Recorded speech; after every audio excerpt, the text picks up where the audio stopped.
Oh man, oh man, oh man, oh man. Listen, I apologize. We had a bit of a technical difficulty. We lost our stream. We had to restream our stream, but you never crossed the streams. You got to be from 1984 to get that reference. But hello, everyone. We're here. And I tell you what, we have the best followers on the net. Our loyal, faithful, didn't miss a beat, said, oh, all right, we'll switch over. In fact, we'll go ahead and we're going to go share the stream to help other people get to the stream. Love you guys, man. Best fans ever. Appreciate you. Please, if you're here, hit the like button, share this stream because everyone's clicking on the other stream that's dead, and they may not have this newest stream. Welcome to episode number 1 of the newest Stormwatch volume with Murea Ayodele. How you doing, Murea? I'm doing good. With us is our. I've missed this old room. I've missed everyone. And we have missed you and your writing, sir. Antoine, how are you, sir? I'm wonderful. Happy to be back. Oh, you high tech with the expensive headphones today, man. That's nice. All right, I see you. That's because Derek told me my chair kept making noise. So trying to block it out. Shout out to our man Chocolate. Appreciate you, man. Don't fret. All is well. All right. Why am I over here? Let's put Maria over here and move it over there. And there we go. Nah, that was too big. Yeah. All right. Where do we leave off in the realm of look? First of all, again, saying shout out to the fans. We're now on. This is kind of technically almost like a third volume for you, right, Maria? Because you had the first volume, then we had the interruption with the crossover event, which was another volume, and this is almost like a third volume for you. There's a first issue. How many issues are you up to in total now? This is the 16th one. 16th, on our way to 20. 20 is the magic number. 25. 25 is the magic number now. All right. Well, we got 25. For an omnibus. For an omnibus? Yeah, that's the goal. 25 is the magic number. Okay. All right. Yeah. So before we get started, everyone, I'll just make sure to say again, thank you, but please keep your pre-ordering of this book up. The goal is to get no less than 25 issues. So Storm, Marvel's preeminent black superhero. I say Marvel as if she's not the preeminent black superhero in all of comics. Period. Has never had an omnibus. Never. I mean, not technically solo. I mean, there's the one that just came out with Jerry Duggan, the X-Men Red book. Al Ewing, yeah. Yeah, Al Ewing. But yeah, she's never had a solo omnibus before. And you guys can help us make history with your pre-order. So keep up the good work.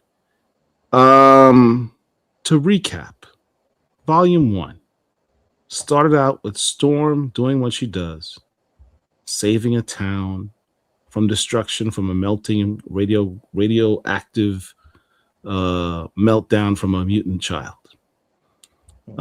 She ends up in that process dying from her radioactivity. Well, kind of. She was dying, and then it's a story. Read the book. Yeah. Right.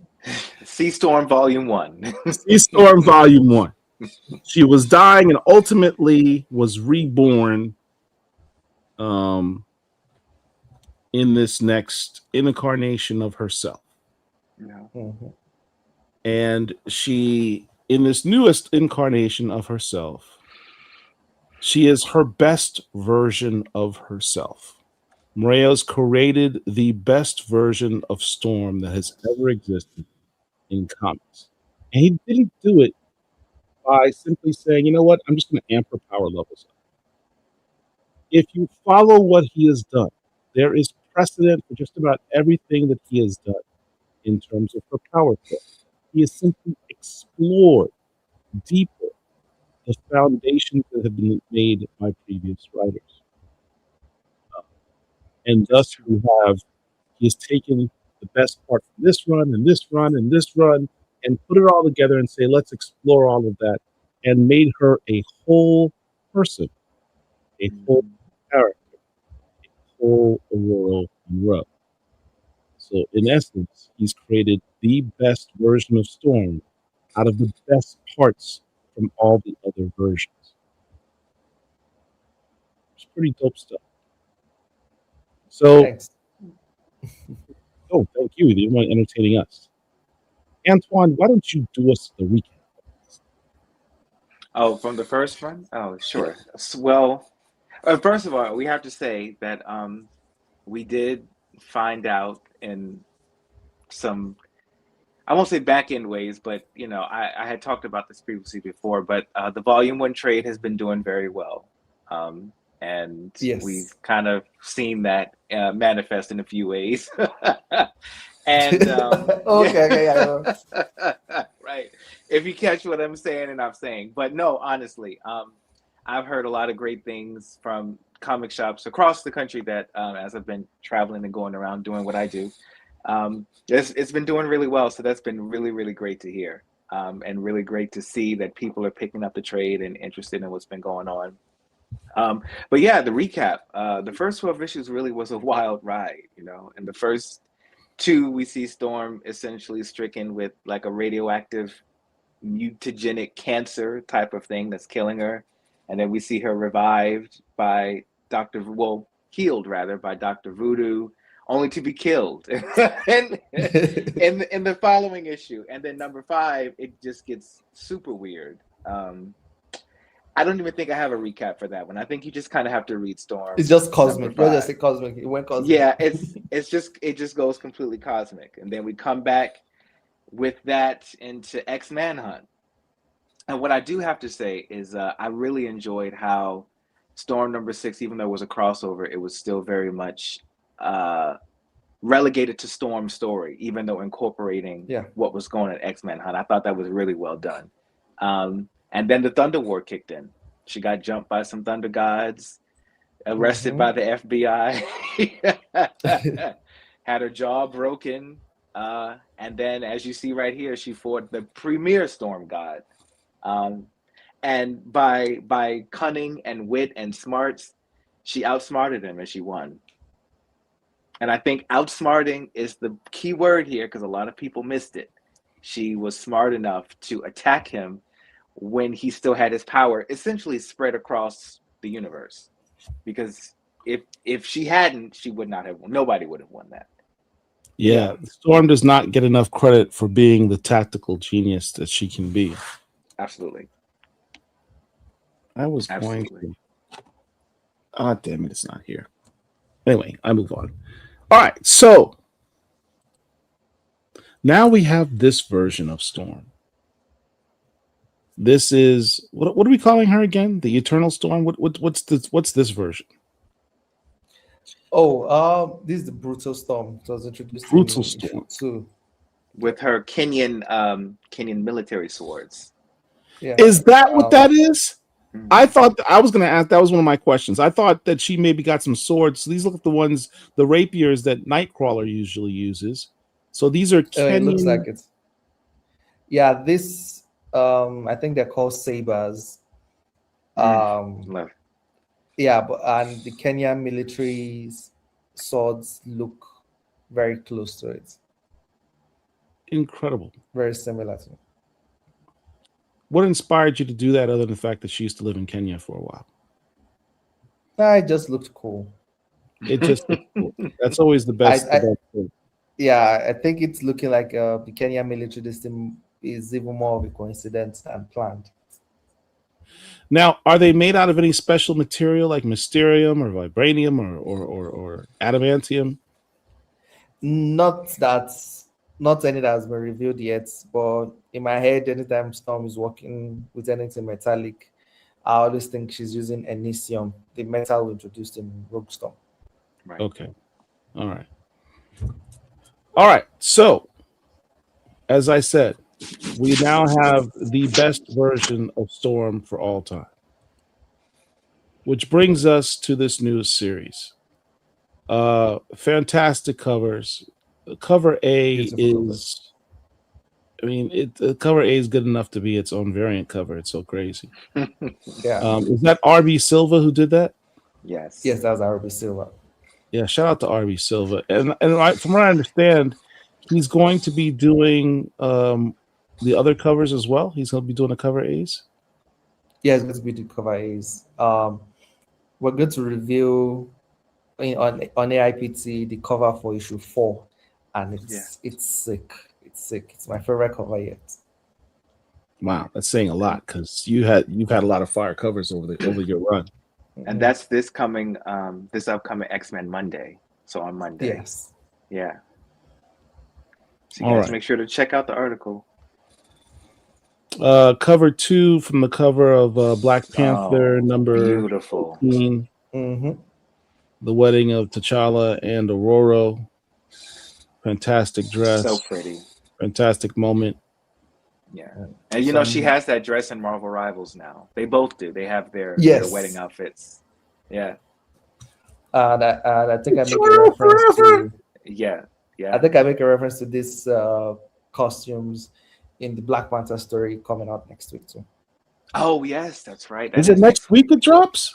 Yep. Yeah. Oh wow. Back. So this cover has been popular, I think, because of Marvel Rivals. That's yet again that's helped. Well, for our Black Panther Cult of Bass people, this is always remember one of our all-time favorite issues, Storm Black Panther 18. It's just dope. All right, what else we got? This one on the left looks like Karen Dorbo. Who did this one on the left? Ruan. Ruan Dyke, I think it's Ruan Dyke. Ruan, okay. No, I think you're right. Okay, yeah. And then the one in the middle. That is the Marvel Cosmic Invasion cover. Yeah. I'm not sure the name of the artist. I forgot. And the one on the right. Elizabeth Torquay. Right. Elizabeth Torquay, yeah. But then there's Lobos. Now, Antoine, you had a theory as to this one, right? Oh, I just thought that it was probably for Rogue Storm and it wasn't ready in time. So they probably just said, "Oh, it's nice. Let's just use it for the upcoming series," which still works. Which still works. It works. Savage Land Storm. This is dope. Yeah, we do see a character from Rogue Storm pop up here, so it's appropriate. Yeah. All right, so we jump into this book. Now, in the last run, meaning volume 1, you had one of the most one of my favorite parts of your run, which is Storm going up against the other Storm gods. It's just never been done before, and it's just incredible. When the black what's it called? Black Winter? Black Winter comes and takes out all the gods. Susun, how do you pronounce his name? Susanoo says does the extreme thing of cutting off his arms. What was the purpose of him cutting off his own arms? Because I wanted this dope scene. I thought you would say something like you knew it would say his carries the sword in his mouth. I've been trying to have that scene for months, trying to have Susanoo carrying his sword in his mouth. So I was thinking, okay, is it going to be a Haddad that will do it? Is it going to be this? Is it going to be that? I've been thinking of what's in. So supposed to happen maybe around issue 12 instead of Suga and Beta Rebuild. I think I asked if it's possible I could get 30 pages instead of 20 pages, but I'm like, nah, it's 20. So I was thinking maybe when Suga and Beta Rebuild shows up. Susan also shows up, with sword in his teeth, and all the stuff, and fights with it. I was like, yeah, okay, so it couldn't happen. So I was like, I was going to bring it as the first, issue here, but in a different, context. I just love the wanted fact that that he sentence can to use. about. I love the fact that he can use his powers to help move things around. Because I'm like, he has no arms. How does he just do stuff? Yeah. And he simply uses the wind powers to like move things around that he needs to get done. Mm-hmm. All right. So in this, Susanoo has his own world, Rage the Rogue Planet, cousin of Ego the Living Planet. And it's its own entity. It's almost like a living ship because he can move it through space. Mm-hmm. And he has it going towards the Earth. Storm intercepts the planet because it's on a collision course with Earth, in which his immediate reaction is, all right, she's coming for me. You probably have these weapons gonna try to take me out, and you drop the coldest line ever on Storm. I am a great weapon. Talk about dropping some swag, Murea. Nice. With I the also black when I wrote lightning. that line, I was like, yeah. And his reaction was like, okay, respect. I got you. Yeah, you're right. You're right. You're right. He even apologizes to her and tries to explain why he went up against her, why he underestimated her as well. But then he mentions his sister, Amaterasu, who I had to look it up, is the Japanese god, kind of the opposite of the storm, god of sunlight and daytime and happiness and all types of good stuff in the Shinto religion. So it's appropriate that she's the god who offers him a route of redemption, which is seppuku, to ritual suicide, for which he has asked Storm to do. Now he knows Storm does not kill, as well. We'll talk about that. But she doesn't. Before we like get to that, we have to also point out the special guest in the bottom right hand corner.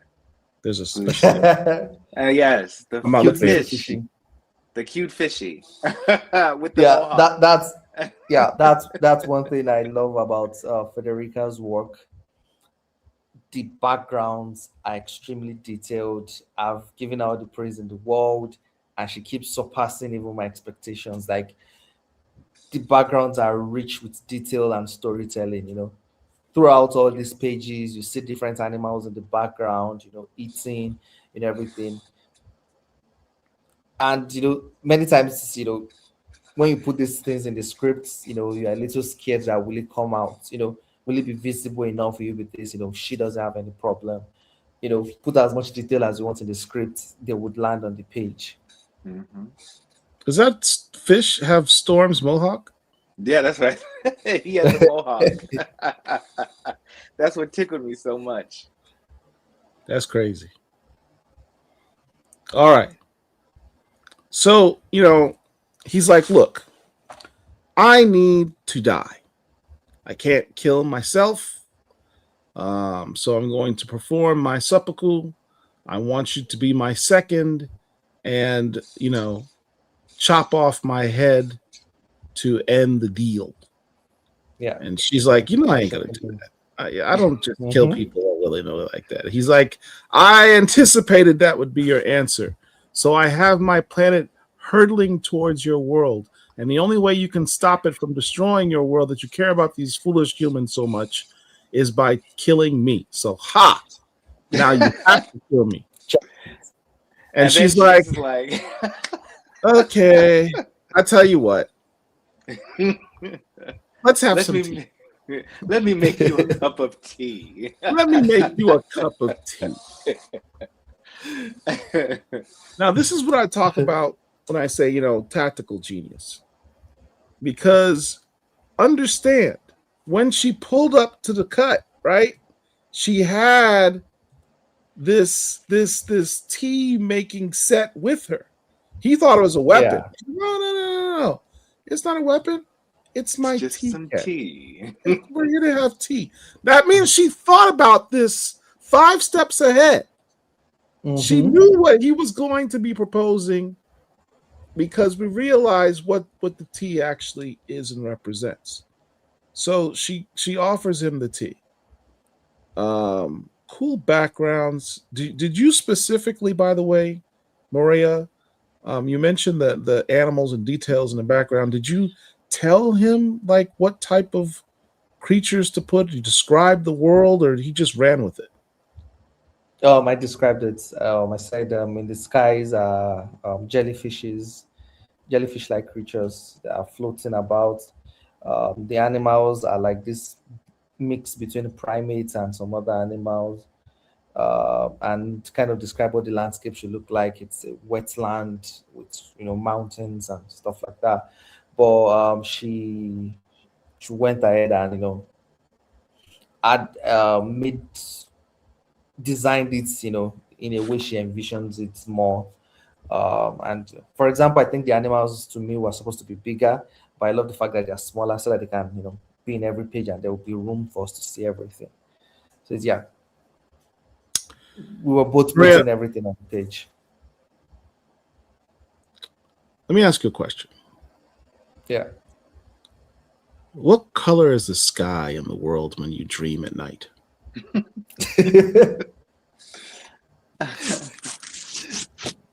I'm sure you might not have even noticed this is how detailed Federica is. In all the shots, in this scene, you will see like 2 circles in the sky that looks like maybe this planet has 2 moons or something like that. You would see one of them is big, one of them is small. That is Earth. The big one is Earth. The small one is the moon. So you can see that it's getting closer. So it's not that there's a moon or sun in the sky. What's in the sky is the Earth and the moon, and because it's gradually getting closer to Earth, every time we cut back to this scene, the coloring gets a little brighter because we're getting closer to the moon and the Earth. So it's some of those small things that you wouldn't really notice, but if someone mentions it, you're like, oh, I see it now. Really remarkable attention to detail. Yeah. All right. So we go from the tea scene, and here's your splash page. One of the few splash pages you had. This is a very dense book. You tried to reduce the panel sizes so you can pack in more story, which I always respect. What is this that I'm looking at here? It's an I feel like I've seen this again from like West Africa. Yes, you have. It's an Egungun masquerade costume. So it's basically a costume that some specific individuals wear. It's usually something limited to, how the way the Jews have the Levites, that they are the ones that are the priests. There's usually like a family that is like responsible for this. So someone wears that costume in representation of the ancestors of the land. So when they speak, they are speaking on behalf of their ancestors and things like that. So people see this and you can say it's Egungun, and some can say it's the ancestor, things like that. That's what's up. Yeah. Is there any significance for this particular story that you're going to be doing? For this issue is just to represent the whole masquerade thing. Because what's a masquerade, from the perspective of West Africa, that's one. But in issue 5, this masquerade is Egungun would show up again. Okay. In a landscape similar to this, in water and everything. This is a beautiful page. Extremely beautiful. I mean, everything from the line work, the perspective that it's doing, The water, backgrounds, the water, costume. colors are phenomenal. Mhm. Yeah. The sky. Now you Yeah, can see some of these aspects. Now I don't think I mentioned the birds, but yeah, this is Federica. Like, yeah, I'm putting birds in the sky. You know, things like that. She, she makes everything come alive with those details. Yeah. yeah. Kinetic energy too with the water splash and what have you. It's a beautiful page. Mhm. All right, so I had a question about this page. There's this couple. They're sitting there watching television, or at least listening to television, I should say. They're kind of more interested in each other. But it says the Mhm. theory is there was a terrible cosmic war that destroyed the old universe. This new eighth universe is only 10 years old, with the illusion of age, memories of ancient beings like the elders of the universe, our carbon dating equipment, fossil records. They're all wrong. They all feed off the lie. Everything you see here is a lie. Is this an allusion to Secret Wars, which took place in 2015? Yes, which was 10 years from the time I wrote it. Yeah. Yeah. Shout out to my man Jonathan Hickman. I really love that storyline, and Hmm. Yeah. if the MCU is worth a damn, they will definitely try to recreate as much of that as possible. I could see Yeah. that. And what fascinates me about the concept of secret wars happening is a real life argument that people have. For example, um, some atheists, not all, but some atheists, when they want to argue about the non-existence of God and everything, is about we have all these fossil records. We have all these proofs, we have all this data, we have all this radiation and everything that suggests the world is this years old. And it's like, you know, it's something I realized as a computer scientist. Like, I can just create a program, a world and everything that basically just started today, but would have all those history as though it's old. Hmm. And that's basically what Secret Wars is. Because after Secret Wars, you still see different aliens, different creatures, different stuff being like, oh, I'm 1,000 years old. I've been alive since blah blah blah blah blah blah blah. And it's like, and not really, because we just created all you guys from scratch in 2015. So how come you know you're saying you're 1,000 years old? Nothing is 1,000 years old, you know. But it's like, yeah, but they have that history, they have that record, they have that memory. And what is memory if not just the information we store? And what is truth except what we've all agreed to be facts? Now, is this just a throwaway thing and you put in there for fun, or is there going to be any Oh yeah, there's going to significance to Secret Wars in this run? there's going to be a significance to what this character is saying in as early as like issue 3 of this run. Hmm. That's what's up. That itself is a. Where's my Black Comic Lords exclusive? Where's my producer doing? He went to the bathroom. He's gone. This is a Black Comic Lords exclusive. Come on, Dr. Wizard. Let me not say anything before he deletes me off the program. All right. Moving on. All right. So this couple, they're making out. She's like, the TV's too loud. He gets frustrated. He goes to the bathroom and he does what any adolescent male might recognize: going to the bathroom, getting some toilet paper, getting some And lotion, lotion, pulls out the phone or the incognito tablet, mode. goes into incognito mode. We all know what's happening next. He doesn't Aren't get you that. surprised this is in a Marvel comic? I How did you? really, I know. That was literally my question. How did Tom Brevoort approve this? Did he tap? Did he Okay, have the day so off? They looked over this book. no. Tom is cool. You know, um, one of the things that because I saw some people be like, "Oh, this thing is disgusting," and stuff like that. And yeah, you can say whatever you want to say. But the thing is, I think people don't understand a lot of things that the Storm comic is doing for the medium itself. Allow me to sound proud for a moment. It's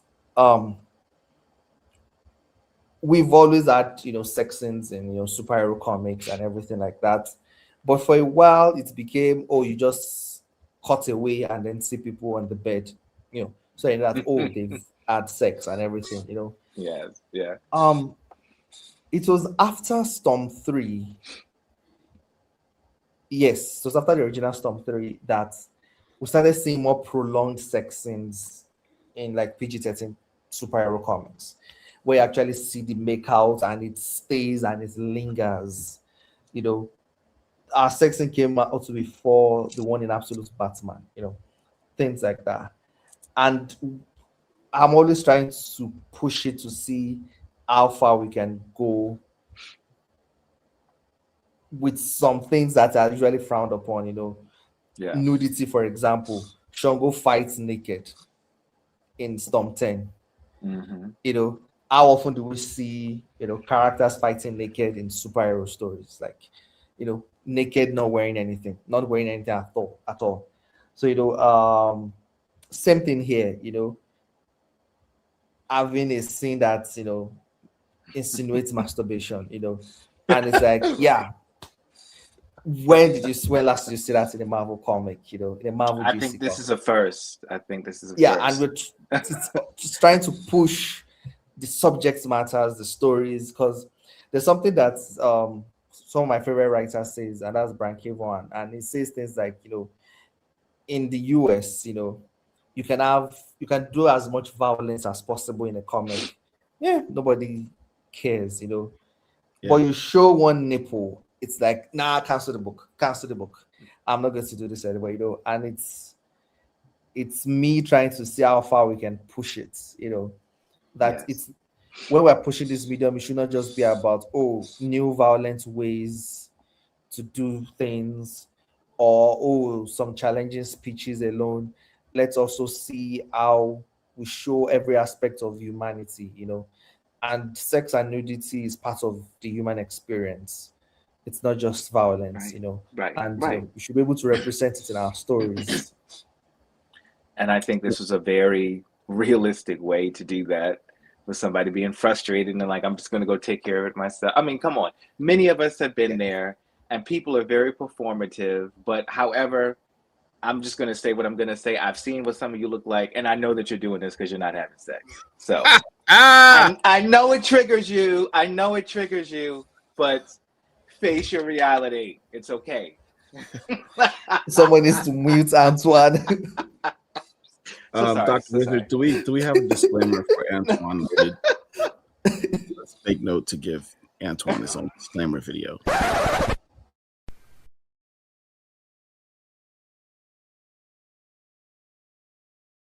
Oh God, I'm sorry. Congratulations, Antoine. You got a disclaimer video. Thank you. That's how you know you're pushing the envelope. That's what we're gonna do. Murea Ayodele, the Uncle Luke of Marvel Comics. Salute. Salute. Salute. This is gonna go down as a first. Yeah. He doesn't get to enjoy the moment very long. So you go from sex to violence within a panel. Yeah, exactly. He's like, I'm about to have this good time, about to load this up, get my little groove on, pulls out his phone and is impaled by something, and his head explodes. What the hell just happened? We'll find out as the story unfolds. Yeah. Yeah. For That's sure. pretty violent. I mean, his head obviously got... It wasn't just impaled, it like a blown up with something, eyes bulging out. Yeah. Rough way to go. And then he's stuck in his phone. And he's stuck in his phone. Someone mentioned that, is this a key? Okay, key issue. Okay. I get it. I thought it was a reference to um, a mystical creature I created called No, the a comic book key. So yeah. everyone who has a CLZ account, I want you to go into your CLZ account right now. If you've got this issue scanned, and amend it to indicate this is a comic book key moment, Marvel's first masturbation scene in comics, and add that as Sound why like this that. is a key issue, and see if CLZ will go ahead and load that up as their official thing. Oh my god. Tell them Murea Ayodele sent you. All right. I love this page. Investigating Yeah. the crime is the new Sorcerer Supreme, the Mistress of Chaos Magic, the Scarlet Witch. First of all, I I'm love that digging the fit. pose. Yeah. I'm digging the fit, man. That's kind of crazy. Rusty She's Dotterman got designed. Mm-hmm. Aya Yes. Agamotto on her chest. Yeah. She's got her traditional red on. There's a variant of the cape that Doctor Strange normally wears. She's Weighs wearing on it the kind of like waist. weighs on her waist like a skirt. Much like how Storm has her what's that version that we call with the horns? Oh, the Black tiara. Vortex. The Black Black Vortex crown. He has us. Scarlet Witch has her own crown made from her powers. Yeah. And they both look like horns. Yeah. Dope look. Very dope. Probably, is there a better look Scarlet Witch has ever had? I mean, I think a lot of it is Yeah. you know, Most of Pers- the Rusty Dotterman designed looks are stellar. yeah, they're my favorites for sure. I thought it was it was like only he would come up with like using the cape of levitation as a skirt, you know. Yeah. But it Mhm, worked, and I mhm. saw it and I was like, that's brilliant. Because It's just not the only thing I'd say. My only comment is that the little side piece is sticking out her side. I don't think it's very practical. Like her elbows would probably keep bumping into They're that. superheroes. They're not supposed to be practical. It's not supposed to be practical. All right. So what is her role in investigating this? As the Sorcerer Supreme, as an Avenger? As the What is her Sorcerer role? Supreme. As If there's a Sorcerer mystical threat, something trying to leak into Earth, Sorcerer Supreme is there. I mentioned a character to you that I would hope that you would incorporate.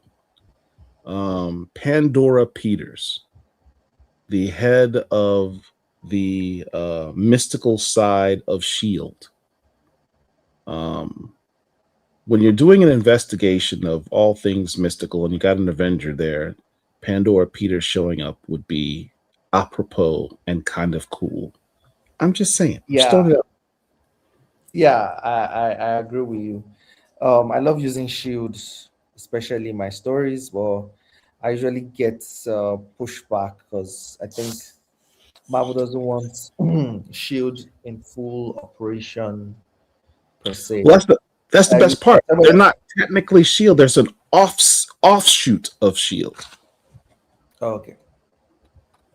As loopholes, man. I'm all about loopholes. Yes, one still exists. Yes. I think Wand. That's it's called. Wand. Wand, yeah. Wong was a member in Jed McKay's Doctor Strange run. Yeah. All right. So, Susanu realizes quickly that he fell for the okie doke. Mm-hmm. Poison? You poisoned me. He's like, I mean, details. It's not really poison. It's more of a relaxer. It just relaxes you. You have no honor, Earther. He's just big mad because he got outsmarted. I mean, he thought he's like, I'm gonna trick her, destroy me, and kill me, and and I have her outsmarted, the little puny human goddess type chick, and she was 5 steps ahead of him. Tactical. I love the water fists. That certainly wasn't in the script. So he did that on his own? Yeah. Oh wow. All right. So he says, for robbing me of an honorable death, you have only cursed yourself, Aurora Monroe. You will soon know the wrath of my sister, or Wrath of Mistress wrath of Death. Mistress Death. Because death is still trying to seek the parts of oblivion. This was, I think, what you said, right?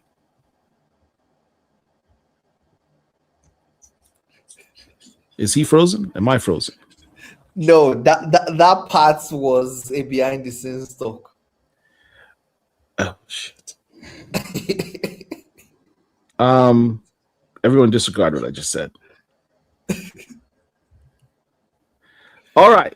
Biarritz, France. Mhm. Why Biarritz, France, of all the places? Is there anything significant about this location?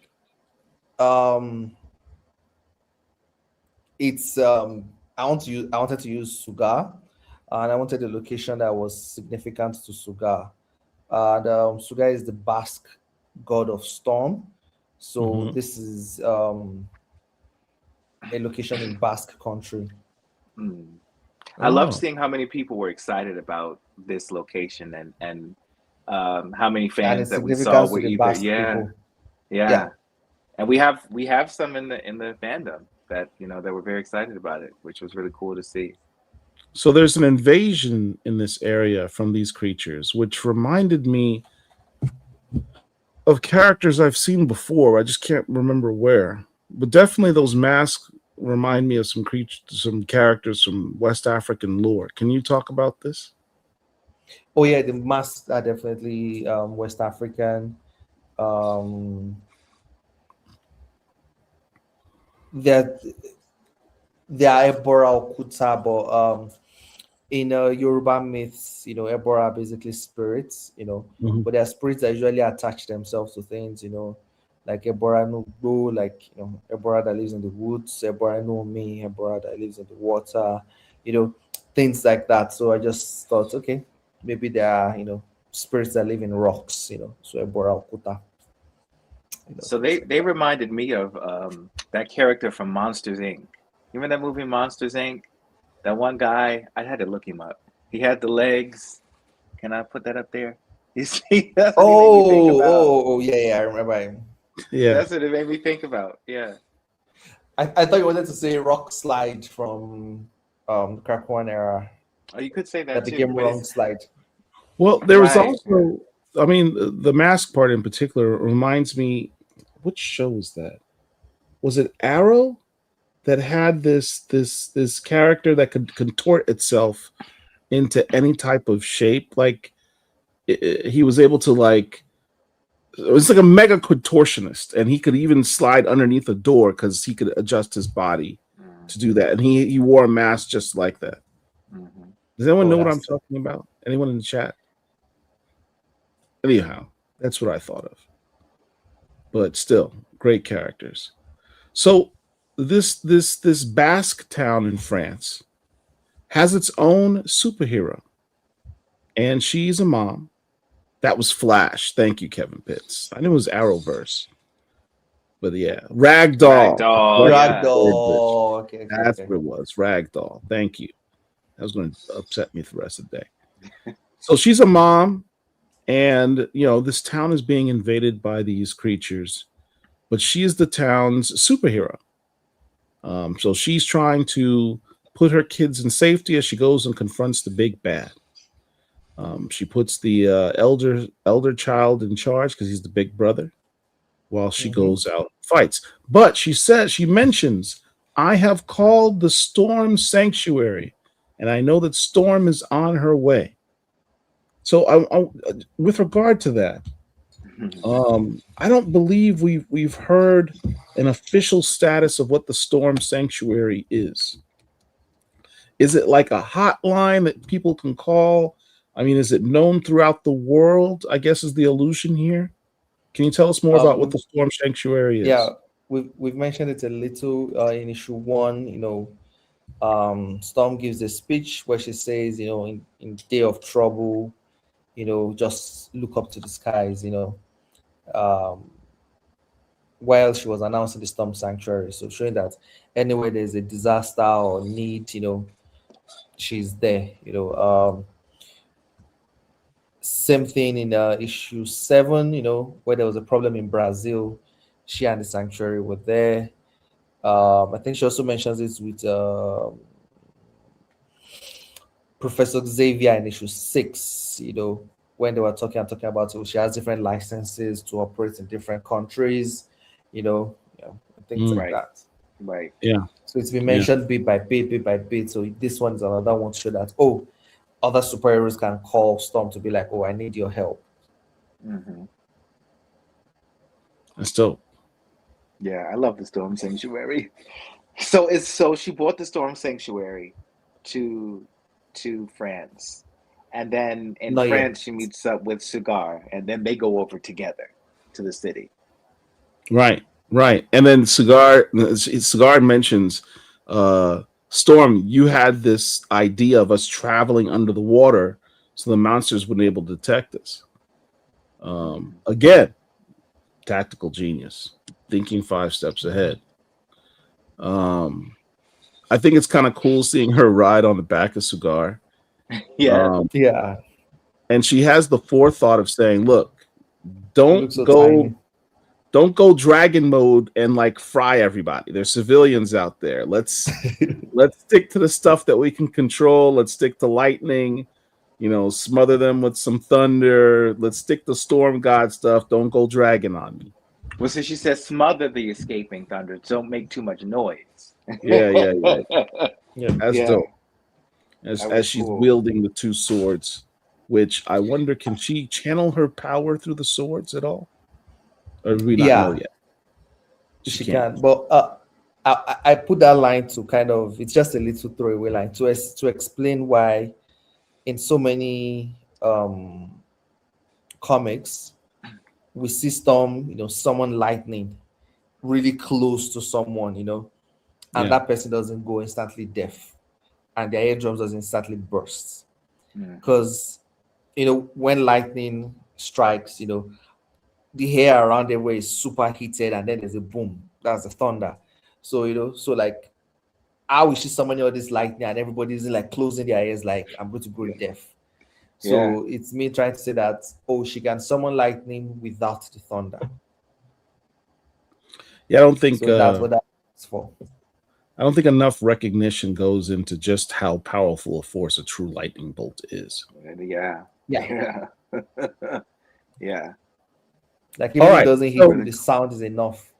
One thing before we switch from this, though, I know somebody asked me this, and I did want to ask you. So, as she and Sugar are traveling under the water, is she using her powers to sort of breathe underwater? Like how? Oh, good how are they question. doing that? Yes. Yes. Gotcha. Breathe underwater. Yeah, she can breathe underwater in continuity. She can breathe underwater. Yeah, 616 Storm can breathe underwater. Now, is she achieving this via electrolysis, or do you have another way in your canon, in your story that she's doing it? No, I'm using the current canon, which is electrolysis. Gotcha. Makes sense. Mhm. Wow. All right. Here's the thing. We just had this scene with Susanoo, who has gone through all these machinations to get Storm to kill him. And he says, I'm going to force you to kill me because if you don't, my world, my planet is going to destroy the Earth. So you have to kill me. And she goes, I'm not going to do that.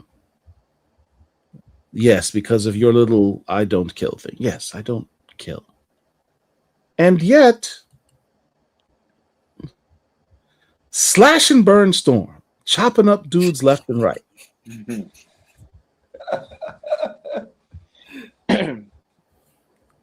There seems to be layers to this I don't kill rule. Yeah, I think Oh the yeah. line that Susano says is your complicated Yeah. You're right. rule about taking a life. I really laughed out loud when I read the line and she says, I don't kill. I was like, I've been reading Storm a long time. There's a body count. Her body count's pretty high. Yeah, people didn't note that part some, not people, some, they didn't know that part of it's not a simple rule, like Batman, I don't use a gun. As it's like it's this complicated thing. For example, Storm doesn't kill, but she's not a vegetarian. She Yeah. eats meat. Right. So it's not the old, oh, I'm just a vegetarian kind of thing. It's not that. At the same time, which she says in that page too, like if Susano becomes a serious threat to his people, he will die. You know, Right. she has made threats like that to her dad. Like I will end you if you. So it depends on the circumstances, and also depends on the sentience of the being she's attacking. Right. You know, Right. so like, oh, brainless rock monsters, yeah, I will slice you. So it's more guidelines than it is a hard and fast rule. Yeah. It's like a goal. My goal today is to not body anybody. Yeah. But if I But must. but if push comes Unless to it's shove, absolutely yeah. necessary. Right. Yeah, and that's Yeah. true. That's just it. And she's been like that since Mutant Massacre. That's when that really started. That's Yeah. when that really started. She's like, all right, if I have to kill you, I will, but I really, really don't want to. Yeah. Now, because of the background on this, it really pops that she's using the black lightning, which It would I look so told cool. you. I told you several issues ago I wanted more black lightning. I think black lightning looks cool, particularly when you kind of surround it with a little purple. You make the black with a purple exterior outside of it. Ask your Oh. colorist to throw some purple next time. But yeah, talk about her use of her powers here. It's, I think the first panel is speed, the second one is wind, but I think I wanted it to be wind that also looks like the force, like that kind of thing. Yeah. While again, like we've seen that she can use the electricity to increase her speed and reaction time from issue Yeah. 12, so different things like that. Without explaining it, to just get why Storm can move this fast. Yeah. Okay, so this is when the black lightning kicks in. It's like she's going into ultra super cyan storm mode, but short of the black vortex storm. She's not Yeah. going pure black vortex She's storm, not- but she is. Yeah, she's not going black. Okay. All right. It's Mama's also it's also a reflection of her mood. It's something you would notice a little in issue 1 and 2. When she's in a bad mood, it's black. When she's in a better mood, it's regular lightning. Got you. I want to take a quick a second to ask everyone who's watching, if you're digging the content, please hit the like button. Just take a moment right now. Everybody who's watching, hit the like button. Doesn't cost you anything. It helps this channel out so we can keep doing content like this. And if you're not subscribed, welcome. Please subscribe. It's free, doesn't cost you anything, and lets you know when we do these shows. Okay, let's go on to the next one. So here's the mom. She's a superhero. What is her name? Death Siren. A mom with the name Death Siren. That's so warm and fuzzy. Like, hi, my mom's name is Death Siren. She's a superhero. You're a twisted man, Murea. She's literally Death Siren. And she's holding the spear. Wow. I'm artistically, did your artist come up with the outfit and everything on his own? No, we kind of came up with it together. Gave some suggestions, some mood board and stuff, and then she designed the whole fit. Question: what is the purpose of the armor pads on the interior of her thighs? I knew you were gonna ask that. You knew I was going to ask that. Come on, man. To protect the goods. I shouldn't have asked. All right. She says, I'm a little nervous. I'm missing Storm. She's trying to get the kids hyped up. Your mom's in her outfit. I'm about to save the day. Storm's on her way. We're all gonna team. We're gonna do the first Barrett's France superhero team up of all time. It unfortunately was short lived. Yeah. She was taken out. What was her power set? Is it basically like Siren from the X-Men? Yeah, scream. She has Okay. powerful screams. Got you. The irony of her saying no one can hurt Mama, and Mama ultimately did not survive. And I think so. And I know somebody asked me this: is when Storm is looking back with the question mark? Is that because she hears the siren, the death siren? She heard it. Okay. She heard it, but she wasn't sure what was happening. Yeah. My heart, goodness. I just want to point out, this was a dense book. Like, I've read it a couple times. You packed a lot of stuff in this book, and you did it by doing stuff like this. I've blown this up here, but this is actually a very small panel. Your artist packed in all the details in each one of these panels to tell the story. Great storytelling in that regard, because you packed in a lot of stuff. Yes, it's inspired by Nick Dragota and Scott Snyder on Absolute Batman. Gotcha. All right. Now, this is the part I really had. This is where things just went.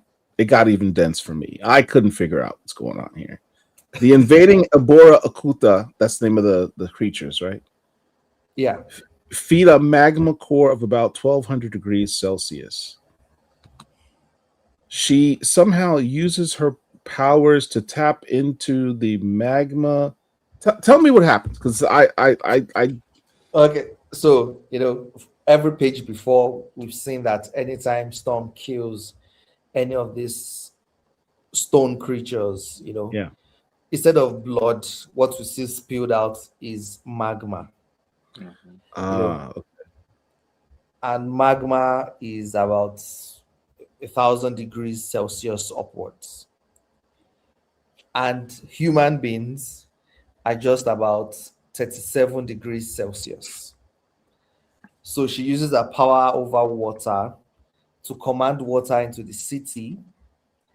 Anything that is 37 degrees Celsius, the water evades it, basically flying over it.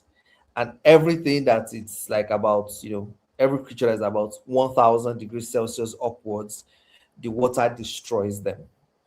That's basically the summary. So it's almost like a heat-seeking thing. Yeah. Yes.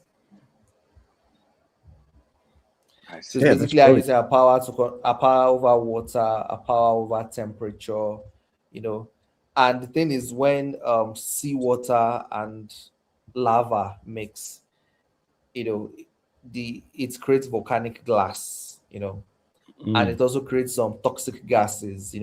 Storm traps all those gases in the water so that it doesn't kill people. Now, you said her power over water. Is it a power of hydrokinesis, or is it her manipulating the energy to move water? Hydrokinesis. She has hydrokinesis. Yeah. Is that a new power set? What is the precedent for the hydrokinesis? It's not a power she uses often, but she's using it more often in my run. She used it when she was fighting Thunder Gods in issue 7, where she controls the water to create a water whip and then throws maggots with it. So here it's on a much bigger scale of controlling the seawater.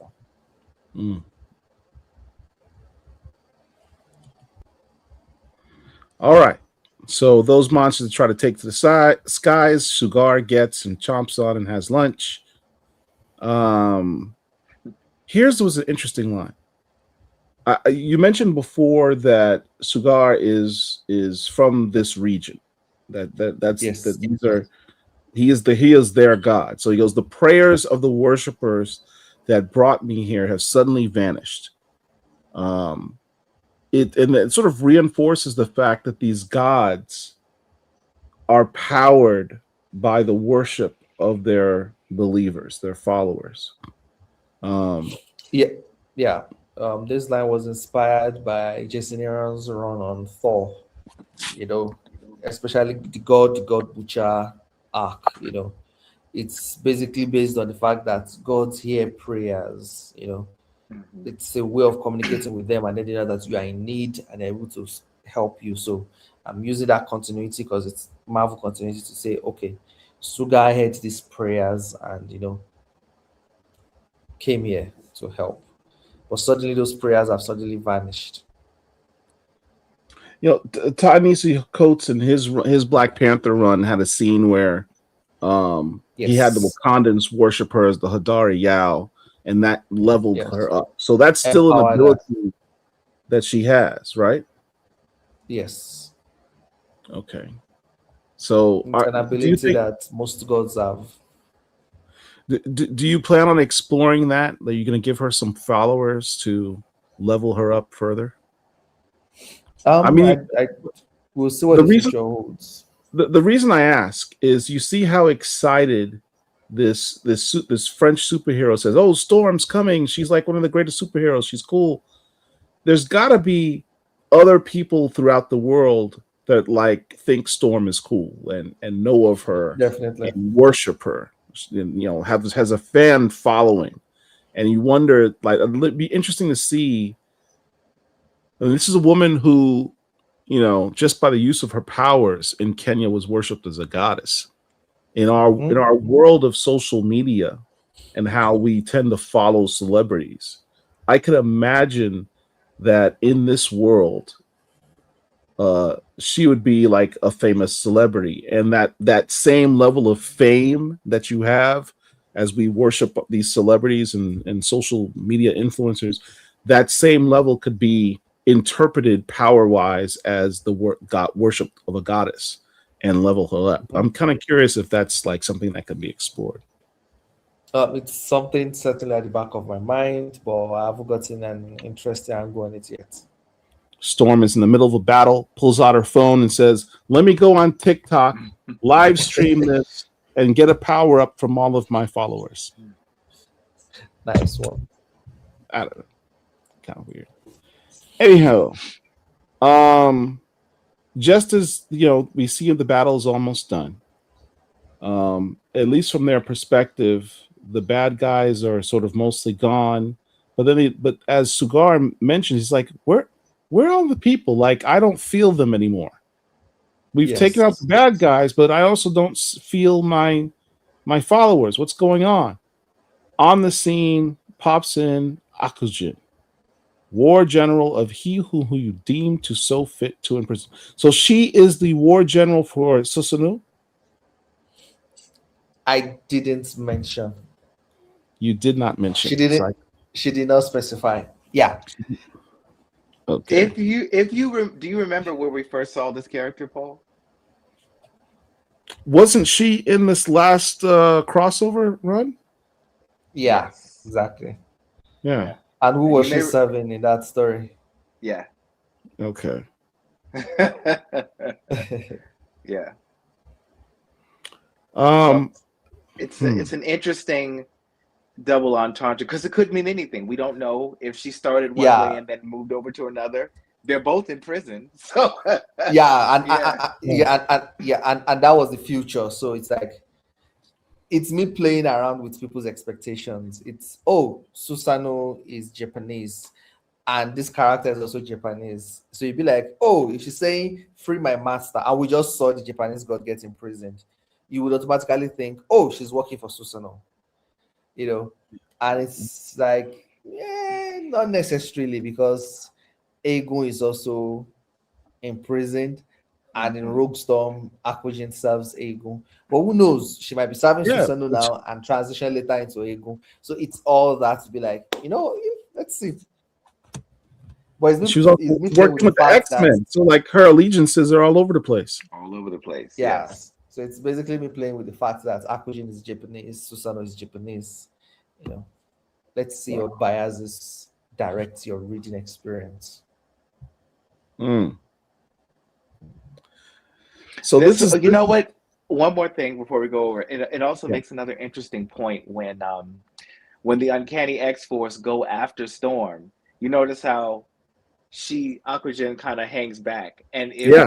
if this is that, and we're in the same timeline, it could have also. We knew that she was going to betray them, but it could have also been if Storm would have saw her, she would have probably immediately attacked them because she could have been like, "I remember you.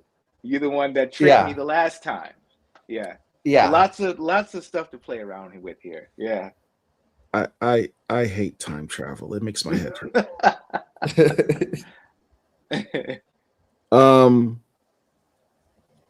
let me ask you this: what is Aquagen's power set? She's a sorcerer. Right. So And she can fight very good. we've got Scarlet Witch, we've got Storm, and now we've got Aquagen in the same book. And she And she's Dr. must be a Voodoo very is powerful up there. sorceress. What was that? I said, and Dr. Voodoo is, That's somewhere. I'm still It's a bitter about magic book now. it's a magic book now. And that's what I was asking from the very first issue. I'm going to delve into her magic. So we're getting there. Mhm. She goes, it's about time that you learn a lesson and see through illusion magic. Mhm. This was your dramatic shoe drop moment.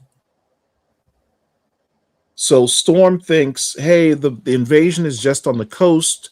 We wiped out everybody on the coast. The rest of the city is fine, but actually the opposite is true. Can you explain this? Yeah, so you just said it exactly. That's correct. You know, Storm was under the impression, coming from the sea, coming from the beach, be like, oh, only the coastal regions are under attack. She even says it in her mind. But meanwhile, all the parts where Death Siren was, everything was in the mainland, was in the inland. And they were under attack, but Storm did not know. Storm could not sense it. She heard it a little when Death Siren screamed, but she could not make sense of it. When she heard the scream, that's when she flew up to have a better view.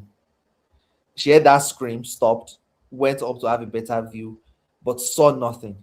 It's like, okay, everything looks okay. So where did that scream come from? Like, okay, you know what? Let me try to listen to where the villains are and everything. It's like, yeah, they've already decimated the whole city. Oh, it's so heartbreaking because now it feels like she didn't show up for them. It Yeah, was too late. So sad. She had no idea all the death No and idea. destruction that was going on all around her, and she was and completely they were oblivious. waiting for her. Oh, that was so sad. Yeah, that was this. Yeah, Heartbreaking. this was a shoe drop moment in the issue, man. That was like what? Yeah. Yeah. Talk about heartbroken. This elder brother saying, "Yeah, I told my younger sister that everything was going to work out all right. Mom said everything's going to be okay. She's the strongest superhero. I knew she was going to make it out, and it didn't happen. Everyone lies, even Storm, because Storm said it was going to be all right. Oh, I just get the feeling this is Mm. a foreshadowing of something very bad with this kid. We shall see. He's definitely going to need extensive therapy to get For over this. sure. 100%. Jeez. Oh, yeah. Oh, so can we say or not whether we're going to see these children again or no? Do we know if I we're going to see don't them know. again? Okay. I can't say. You can't say. All right. She's feeling heart wrenched by this whole thing. She failed. She gave up her honor by tricking Sasunu, who promised to burn her with the pain that fills his heart. And that's what happened. You mentioned her emotions affect her lightning. So as she's thinking about this, the black lightning certainly comes out in full force. Yeah. She goes to sleep, and obviously, the Scarlet Witch feels. Another sorcerer. They just want to leave her alone. What are we seeing here? I said another sorcerer that they just want to leave her alone. Yeah, Yeah. yeah. So this Scarlet Witch, creating an umbrella for the rain while she stalks stuff. You're having two of Marvel's most powerful women in the same book in a story. This is going to be interesting. Very. Next issue. That was just the first issue, y'all. That was just one issue. It wasn't even 30 pages. It was the standard 20 pages. He packed in a lot. 25. 25. All right. Yeah. You're bringing back this FBI group. What are they called again? Did you come up with the name for them yet? No, they're called the FBI group. They're just called the FBI group. They're back. Storm is in the Bacta chamber. Star Wars, anyone? All right. Yeah. And can you tell us, give us some foreshadowing as what's going to be happening here? So Storm and Scarlet Witch are going to, meet. I can't say much about that. The FBI agents are going to show up. And if you remember the last time we saw the FBI agents, they were, taking in some Galactus juice. Mm-hmm. So we're going to see what they use that juice for in this issue. They've been juicing. All right. Now, I did. There was another fan question from someone who's out of the U.S. And wasn't able to watch tonight. That wanted to know if you could say if in issue 2 there were going to be any magic lessons between her and Wanda that go on. Yes. I choose not to reveal it. Gotcha. Okay. All right. Speaking of the next issue, Cover and variants. here's the cover and the variant. You've had an obscene amount of good covers in your runs. Extremely. But this one on the right, this is definitely in my top 5. This is definitely in my top 5. Who did this one? Mark Brooks? No, Torrin Clark. That's Torrin Clark? Yeah. Yeah, he never disappoints. Right? Good God, Torrin. Yeah, that's definitely in the top 5 covers of Storm of all time right there. That's dope. She's got green eyes. You notice that? Yeah. Oh yeah. Mm-hmm. Is her lightning green as well? No, it's blue. Isn't it? No, it's blue. Yeah, that's kind of interesting.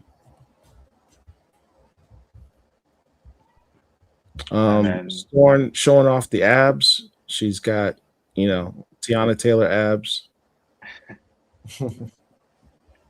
That one's by Chris Anka. Yeah. Yeah, so we can go full screen with this. That's the sneak peeks for the next issue. Here's our exclusive, Mr. Producer. Oh, he went full screen. There we go. He's not doing the exclusive video. All right. He's asleep. For the next one. Yeah. Here we go. So the FBI, it looks like Storm is at a podium speaking to people because she's got her fancy dress on. She's got the mics. Yeah. Okay.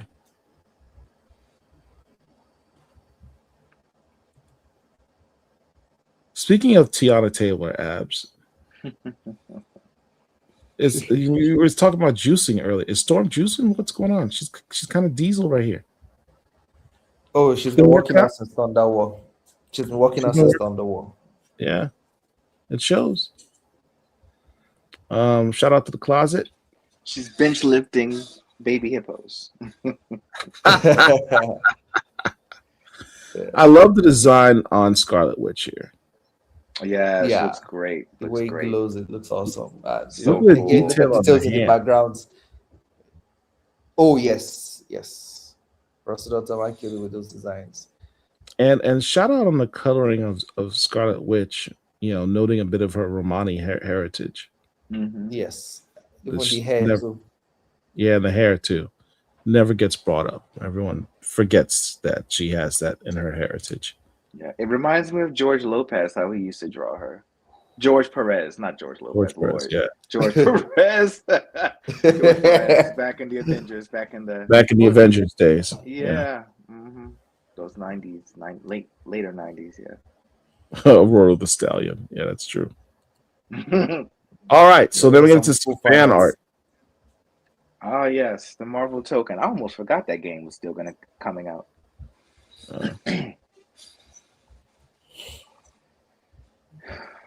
There we go.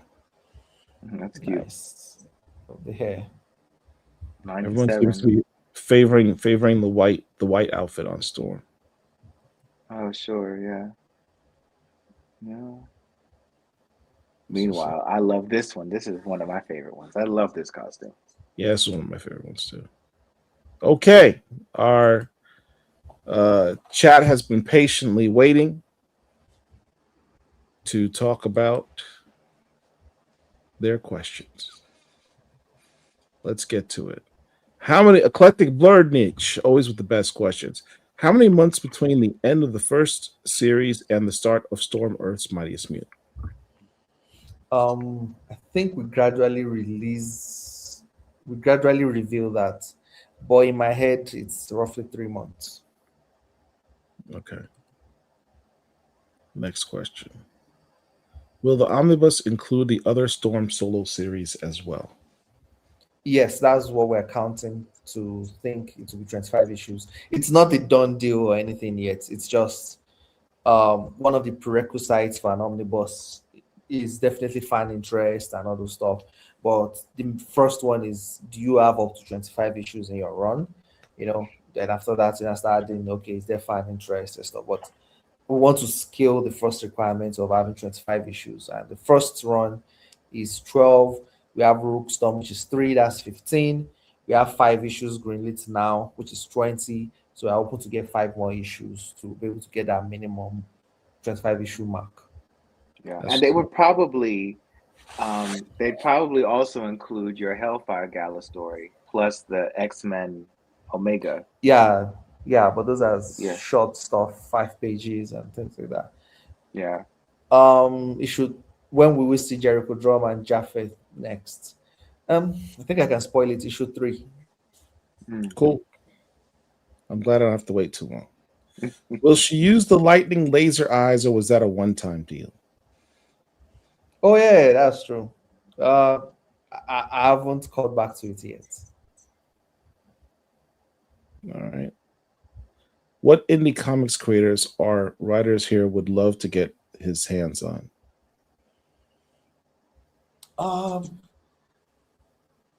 Most indie. Okay, I want to be sure I'm getting what indie is, but I think indie here doesn't make creator owned. So I'm thinking things like from Dynamite Comics and Oni Press.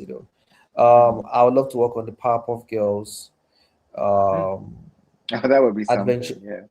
Yeah, Adventure Time. If there's a Castlevania comic, I would write to like Castlevania.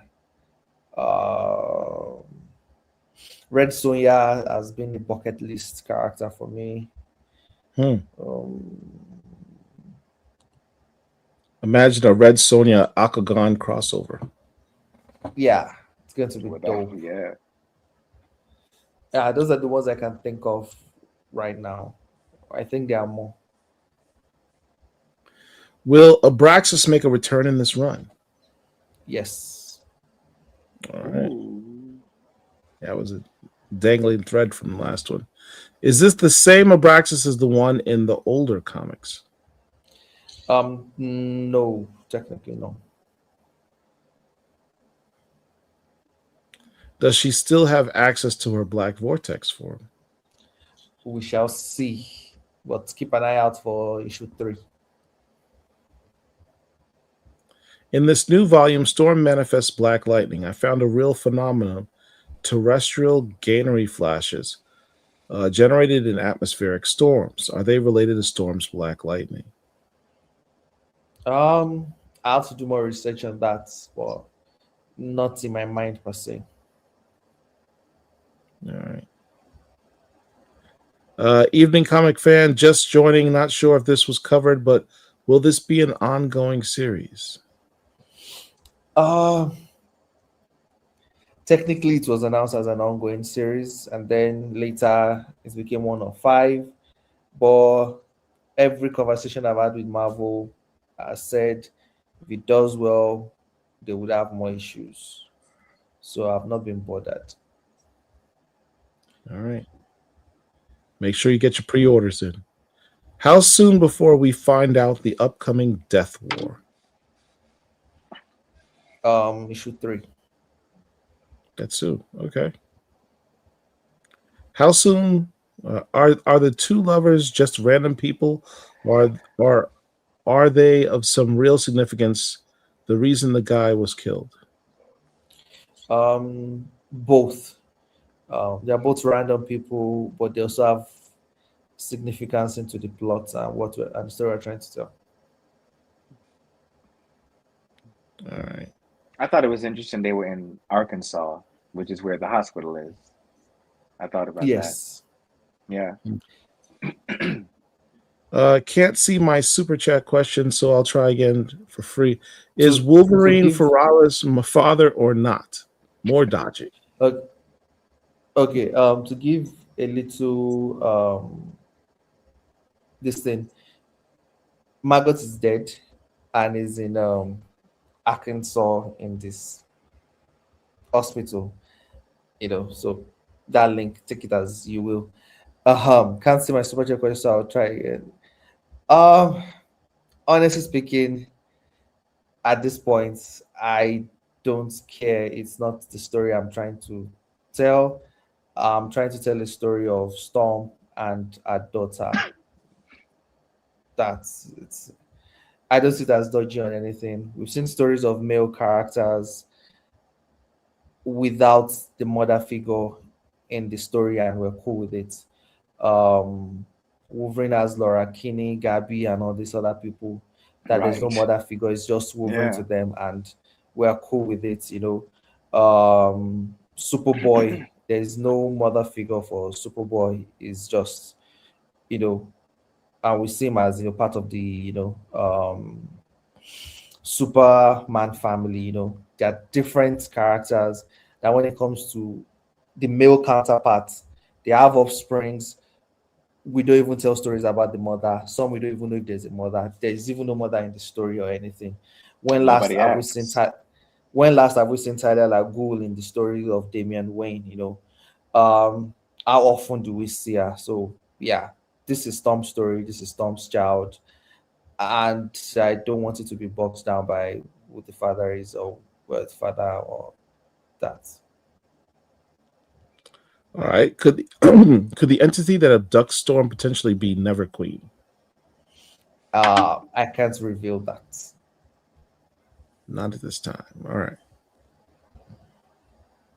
Maria, are you and Steve Orlando talking? Because that Wanda intro with her being the thorn in the flesh of the elder gods, because they are giving Wanda the business in Sorcerer Supreme. Yeah, yes, is we chat on WhatsApp. So I usually ask him, things before I do it with Wanda and stuff. So yes, we communicate. We're talking about it. Who is monitoring the animals in the sanctuary with Magagon?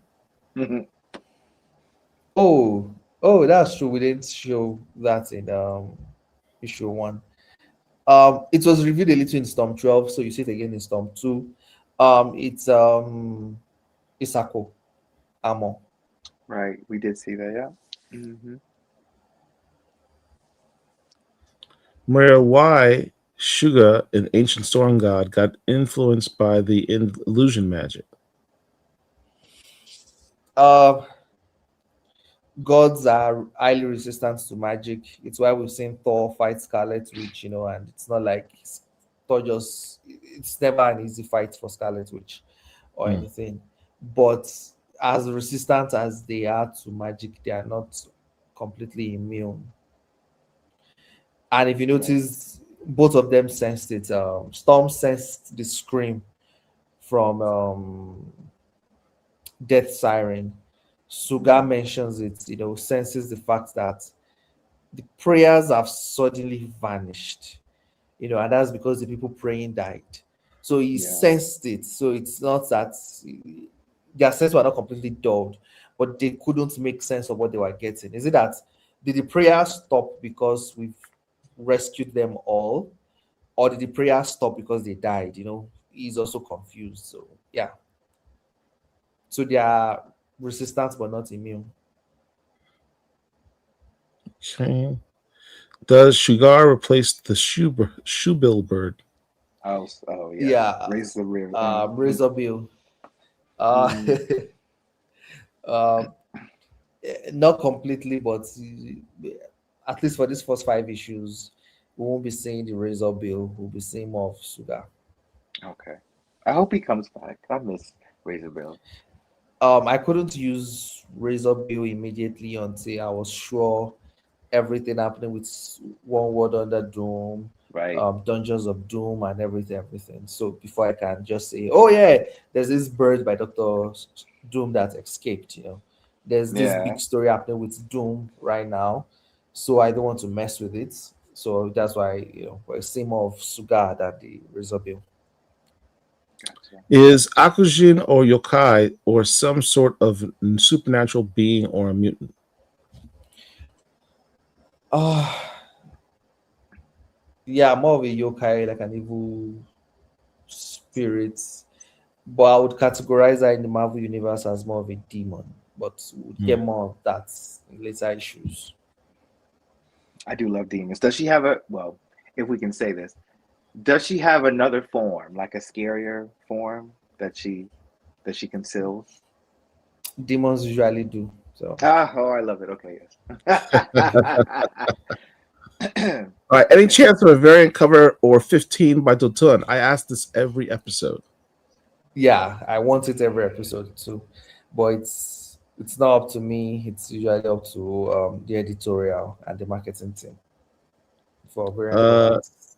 Tag some Dotun Akande art and tag Tom Brevoort and whoever editor is at Marvel and say, "What are you doing? Hire the man." No, I All right. think the fact that I'm asking is why we've not gotten it yet.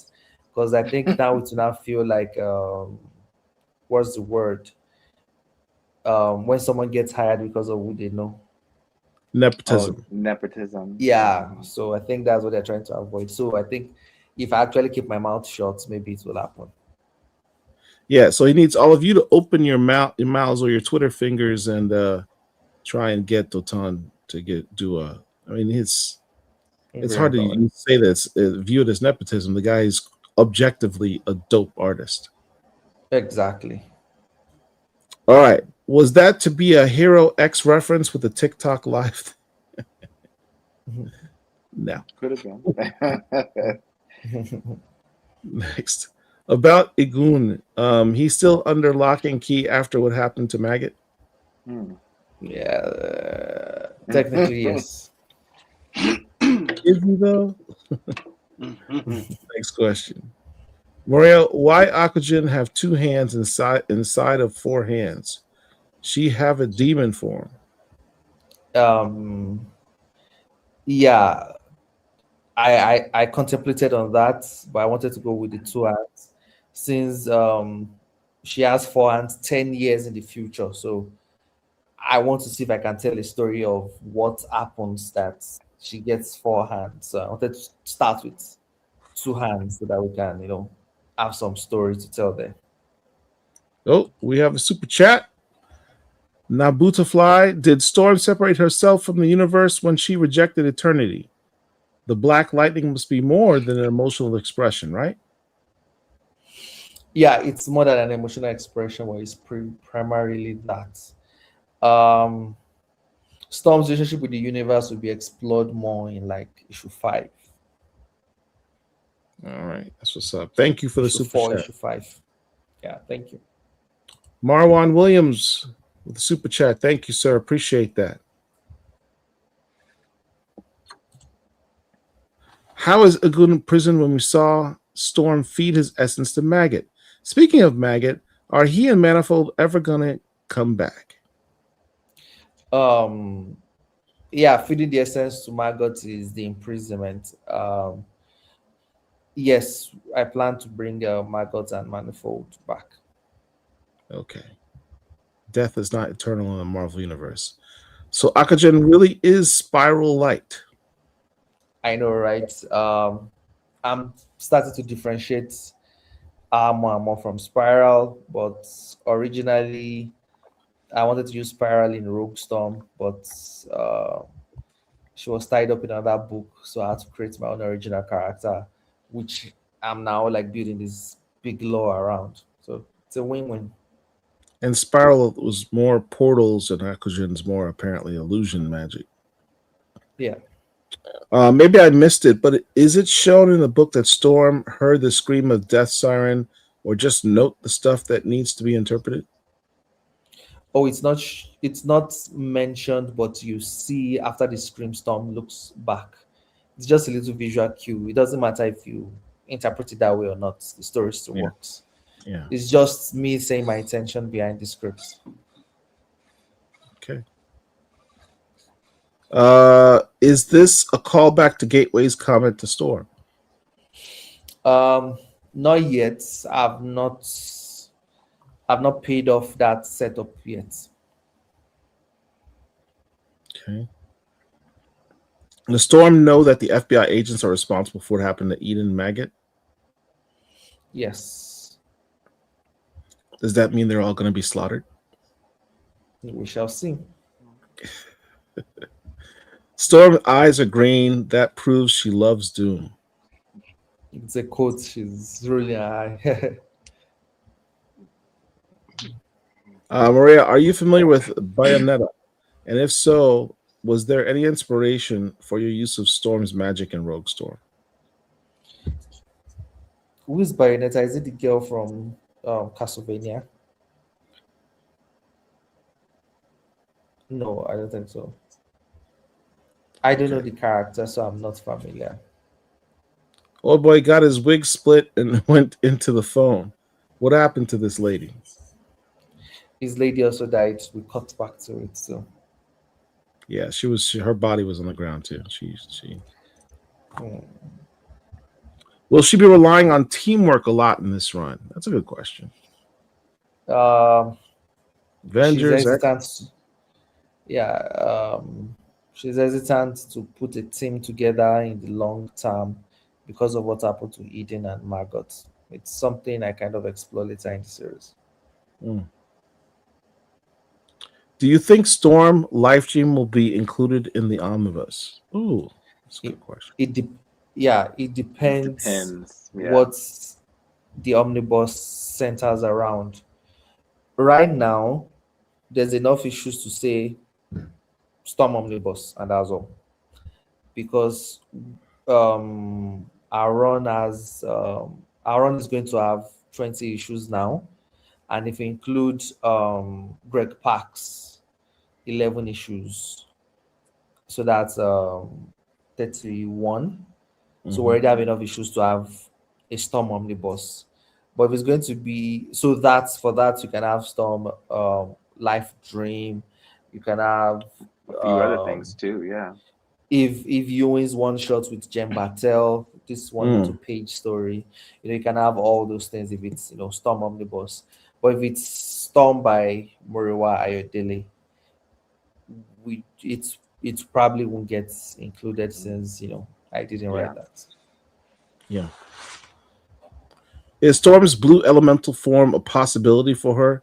If so, does it answer Susanu's questions about her immortality?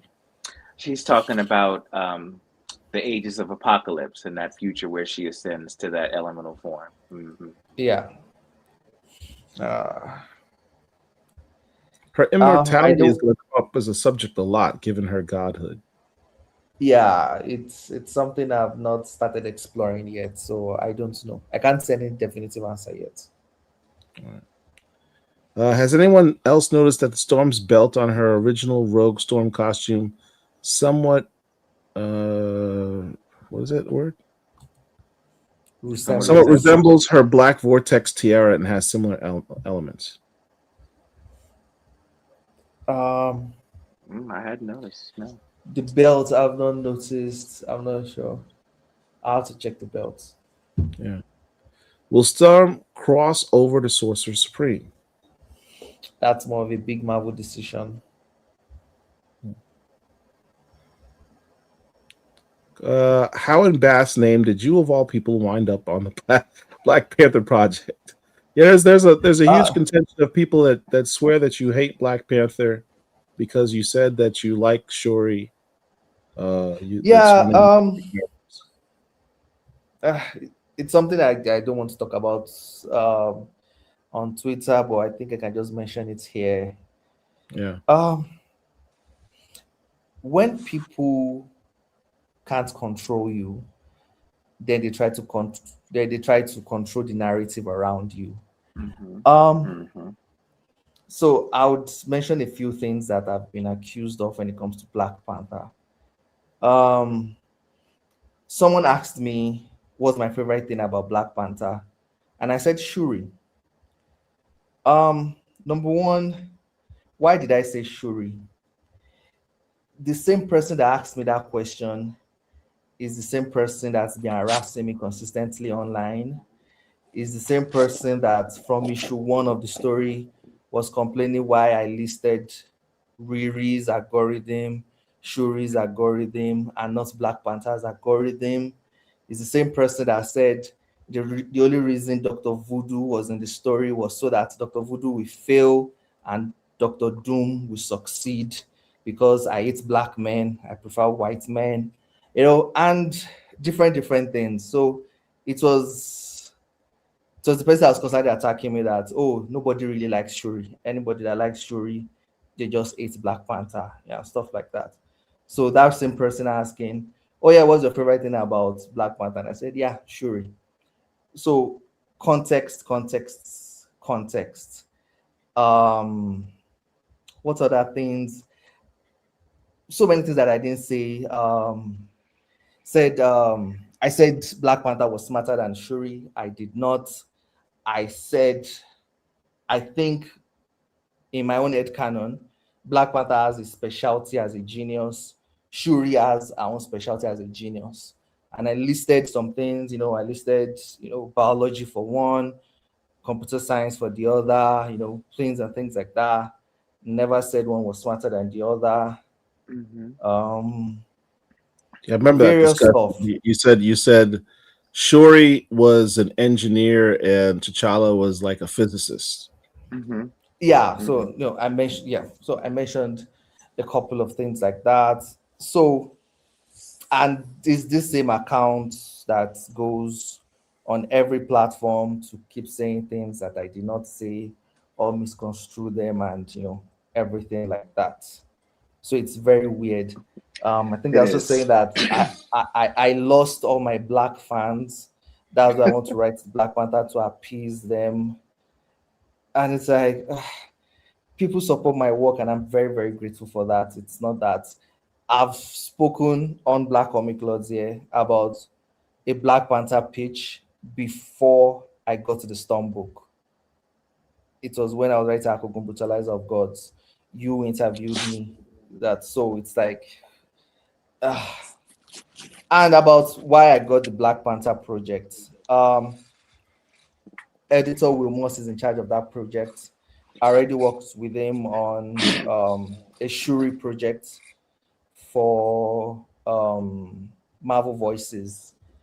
So he loves my take on Wakandan characters, where I talk about so many times, which there's nothing wrong with it. but a lot of Wakandan stories or stories about Wakandan characters centers a lot on science, which is good, but we are losing touch with their connection to Africa, their connection to African mysticism. They are supposed to be a people and characters that embody both, that we can be this incredibly intelligent, science-oriented group of people and not and still be connected to nature and still be connected to the orishas and still be connected to these gods. And we keep telling this one story and we don't tell enough of this other story or that balance. I think that's what makes them so powerful too, is because they have that balance. Yeah. So the story for Shuri was well received. It showed up in a free comic book day and so many other stories like that. So I wanted to see my take on Black Panther and throw me there. And not a thing of pride, but grace. My name on books sell. And they want the book to sell. There you go. Recognize your worth, brothers. All right. Will Ferrara have magic-based powers? We need more black magic users in comics. I agree. Yeah. I can't answer this at all. I wanted to even just drop hints, but I'm like, nah, I can't answer it at all.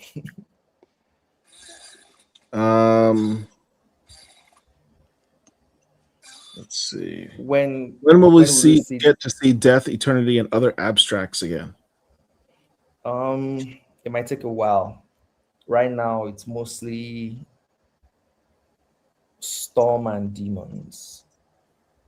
Dealing with the mystical rather than the cosmic. Forgive me if this has already been asked. What does it mean when we see the black thought bubbles for Storm? Honestly, I just wanted cool thought balloons for Storm.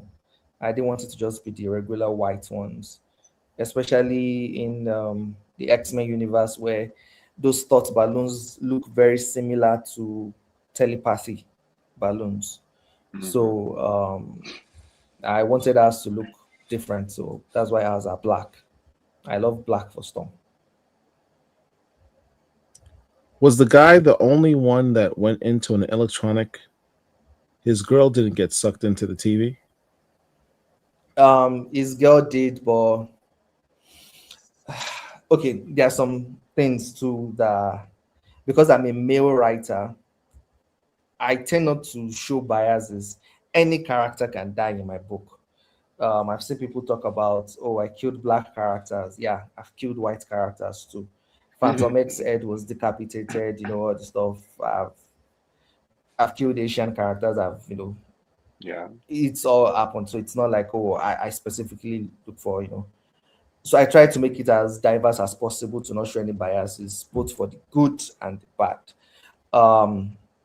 But sometimes, as a male writer, you still have to hold back.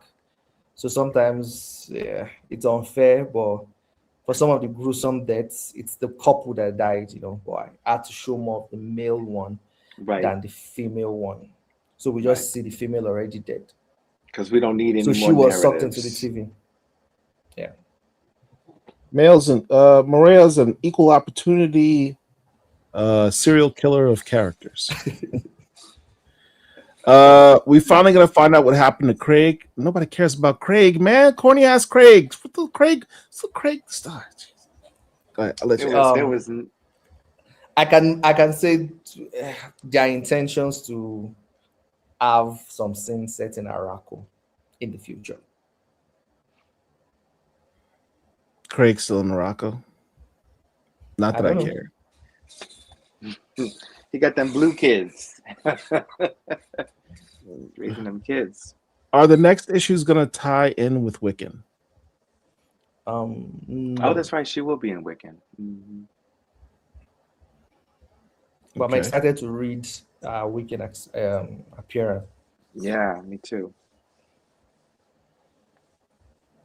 Next question. Any chance we'll see full potential Black Vortex Storm again in the series or blow fire?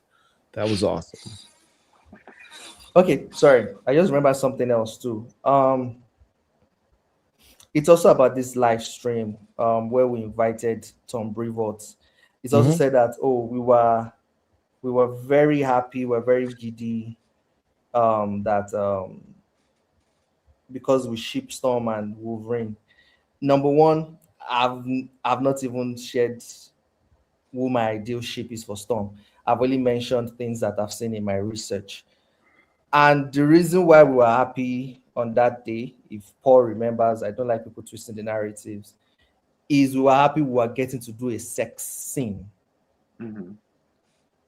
It didn't matter with who, just the Right. way we are giddy about having this a masturbation scene in this Storm book. We were happy to do a sex scene. Sex scenes like that are not popular. How many are you seen before that issue came out and everything? That was the point. So all this is swirl propaganda or anything. It's we were happy to have a sex scene that was as explicit as you can get in a Marvel comic. So that's, and the book sold well. That issue sold well. So let's just leave that aside, but let's move on to this. Yes, because I never want to think about that with Wolverine ever again. Yeah, you don't have to think about it, and I don't think it even sold either it was with Wolverine or not. It's the fact that we hadn't seen a sex scene that elaborates in Marvel comics in ages. Yeah. No. Yeah, the same reaction happened when with Scarlet Witch and Vision, Oh right. Yeah. Oh yeah. It wasn't really about the ship, if you like the ship or not. People are just interested at sex in a Marvel comic, so that was something. Yeah. So yeah, that's with an artificial man. Exactly. Let's see. That's the next question. Yes, we're going to see more Black Vortex Storm and more fire breathing. Murea, you and Blurred W Without Fear still cool? Oh yeah, we talk regularly. He did a live stream today. It was talking about some topics that I wasn't fully informed on. So I asked a question about the thing. But yeah, we're cool. Yeah, I'm looking forward to doing I think on my YouTube recap last year, Blood Without Fear was, no offense, Black Comic Lots, was my most viewed channel. Cool. Shout out to Blurred Without Fear. Looking forward to doing a collabo with him again. Why are we treating Craig like he is Paul? Craig ain't as bad as Paul. He's not. I'm not the one. I think is Paul that has beef with Craig. I'm not as corny as Craig. We headed to ORORO. Is this if we get more issues or is it set? Even if we don't get more issues, we already have some little cameos in ORORO. Okay. Will we see Eternal Storm? I can't say it. Are you thinking of doing any creator-owned books after your Storm run? Yes, I miss the creator-owned space. I missed it a lot. Were you consulted at all for Exceptional X-Men? No, not really, but it's not necessary. We both have the same editor, so if we write anything that's contradictory, the editor would know and fix it. We have the same editor.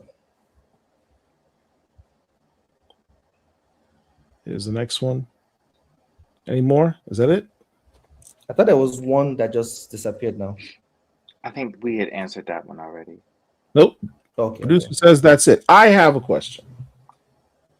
The title of this run is Storm Ah, Earth's mightiest mutant. you beat me to it. What's the story behind that? Is she indeed? I mean, think about this when you say a statement like that. You've got Apocalypse out there. You know, you've got characters like Legion. Um, you know, there's all types of ultra power. You've got Proteus. You have all these all power. Oh, you've got little black girl. What's her name? Melissa. I forget her. I forget her name. But there's all types of super ultra powerful mutant beings out there. Now, the term mightiest, is that distinct from the most powerful? What's behind the term Storm, the Earth's mightiest mutant? I'll let you go ahead. Yeah. I think it's layered. Number one is branding purposes because she's in the Avengers. Yeah. So it's trying to show a duality as a mutant, an X-Men, and an Avengers, which is Earth's mightiest heroes. That's one. Two, and I think the mighty there is not about power level, but it's more about ferocity, willingness to keep fighting, not giving up, and all the likes. Okay. All right. Antoine? I think she is, yes. But anyways, I mean, of course, I mean, I do. I think she is, but not from honestly, not from a biased point of view. If I could honestly say, even if I was not a Storm fan, if I was to look at her resume and the things that she's done and has done up to this point, it would make sense to say, oh yeah, I could see why she would be labeled Earth's Mightiest Mutant, because who else has done all that Storm has done in her career? I mean, from being worshipped, she's been a god. She's been worshipped as a goddess, like legit. She's been the queen of Wakanda. She's been an Avenger. She's been an X-Man, the leader of the X-Men. She's been a Fantastic Four member. It's just and now she's got her own sanctuary, that flies around the globe. There's nobody else that's mightier than Storm. She's Earth's protector. Yeah, it just makes sense. My question it's sort of revolving around this, but it's nothing that I think any of us know for sure. But do we want to take bets on if we think that Storm is going to remain with the Avengers after whatever's happening this summer? After issue 36? Yeah. I think they're going to do a whole new roster. I mean, that's usually when they end runs, they come up with a new Avengers roster. So most of the people on there may not be there. Not to mention, shout out to Jed McKay for putting the first Rule of 3 Avengers. Know. I'm gonna miss this lineup. Dwayne McDuffie is somewhere smiling down on that, I'm sure. Yeah. I would like her to stay around personally. I still feel like there's more for her to do with the Avengers. You know what I want? I want her to lead the Avengers. I want her to be the leader of the Avengers.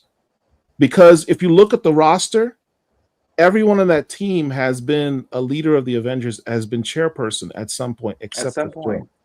I think that would be very cool for her to be the chairperson. Yeah, I would like that. S. Jadek says, the fact you won't say T'Challa is smarter than Storm is the problem. Sure. We don't want the Lord. MCU synergy in Black Panther comics. They are not equals. He doesn't need her help on any science.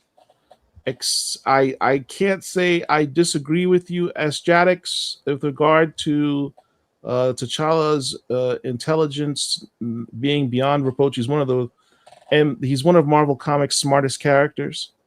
But this is Storm. It's not Black Panther. We're saying Shuri.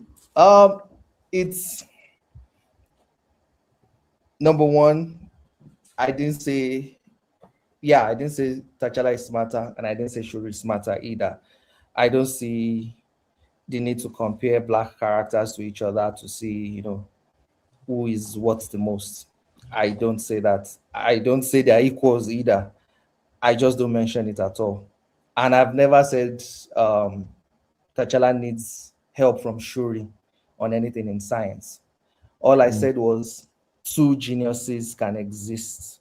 The fact that we have to make black characters subsume each other, that more than one cannot exist in one field. Absolutely. Oh, we have one black character that flies. Because of that, we never have any other black character that flies. We have one black character that is incredibly smart. Because of that, we can't have more than one black character that is incredibly smart. I'm an African. I live in Africa. I want African characters that can do multiple things, you know. So yeah, Shuri should be able to do that. Shuri was created for female fans of Black Panther to have somebody they can attach themselves to. So why should they have to compete? Why should we have to be like, yeah, but you know, one is not this, one is this. So that's my take, and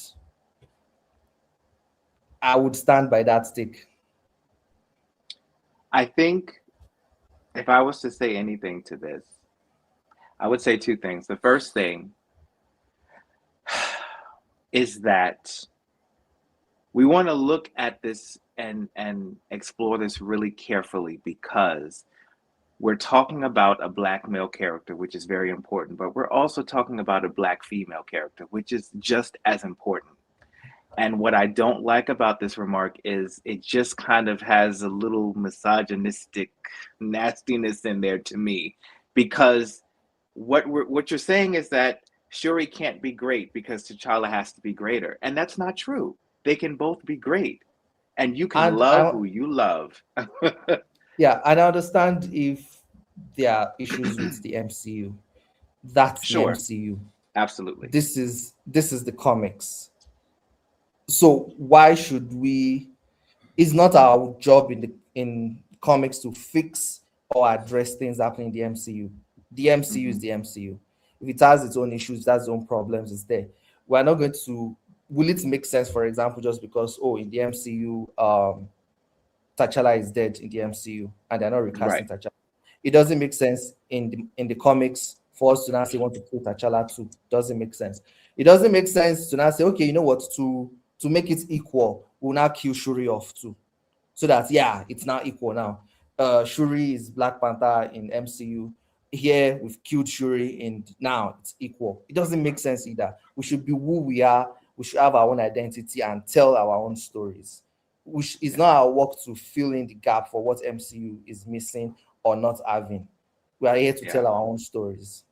And I understand the sensitivity regarding the MCU. I do get that, but it's just directed in the wrong place. You know, it's not directed in the correct medium here in this instance. But I would love to see this same level of commitment and fierceness as it relates to supporting Black Panther books, because you know, where was his attention when Black Panther Intergalactic came out? I'm just going to say it. I was not happy with the level of support that that book got.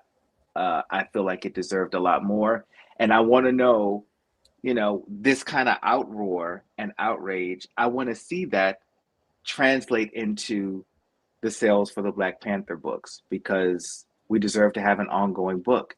And with the way that the last one went with this mini series, which I greatly enjoyed, I don't think that that's going to happen. So I would really like people to redirect a lot of this energy into let's get back to the streets and getting people into reading Black Panther comics, so that everybody can enjoy T'Challa, and people who like Shuri can enjoy her too if she's a part of it.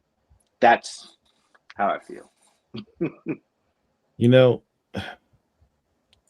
I try not to get too much in these discussions about this because Excuse me. this is Stormwatch. We're here to celebrate Storm, and there are so let me keep it 100 with y'all. Take a moment for a second here. This is Black Comic Lords. We celebrate Black characters in comics because that doesn't happen that often Right. in mainstream comics. Yeah. So we're talking Marvel and DC. If you're looking specifically at Marvel, the three top Black characters they have in terms of sales, popularity, etc., Miles Morales, in no order. Mhm. Miles Morales, the Black Panther, and Storm. Black Panther and Storm are the preeminent black superheroes in the world, all comics. You go anywhere in the world and you say, name me a black superhero male, they'll say Black Panther. Name me a black female superhero, they will say Storm. Storm. First and foremost. Um, us fighting amongst each other. And I say us, I mean black comic book fans. We got a bunch of nerds, black nerds, having Twitter battles over fictional comic book characters. It's amazing. The insults. But, you know, we all love comics. We all love these characters. Yes. I say this quote often in this space. We as black people think it's one or the other. I'm not like that. I believe in having my cake and eating it too. Yeah. Right. Because why else would you have it? It's okay, black fam. It's okay for us to have nice things. Yes. You can have a love for Black Panther and Storm at the same time. Yes. They All can right. both have You can- ongoing series that are selling well. Yes, That's they can. what you want. That's what you We want. want Exactly. ongoing series. You want to support this. You want to support that. But the toxicity in attacking someone who has made the number one black superheroine better, expanded her feats, her power set, Yeah. um, And prove that she can sell some books with the sell right some premise. books. You know, there's not a lot of just from a gender thing. There's not that many women characters that do well, that continue to have continued series other than Wonder Woman. Period. So checking a lot of boxes, they're important boxes for our community. Absolutely. While featuring some of the most highest number of black male characters in the book. Thunder Not War just had that, yeah. predominantly I mean, black characters. Dr. Voodoo, Blue Marvel, Maggot, Jungle. Manifold. I mean, just he's putting characters in the book. You're not seeing them anywhere else Right. in the Marvel universe. No one else Right. is putting these characters in Marvel books. Period. We've got to stop tearing each other down. Why are we gotta tearing start each other? We got to work Do y'all know together. how silly you sound, tearing each other down. Look, I'm a Black Panther fan. That's my dude. Of course. That will always be my dude.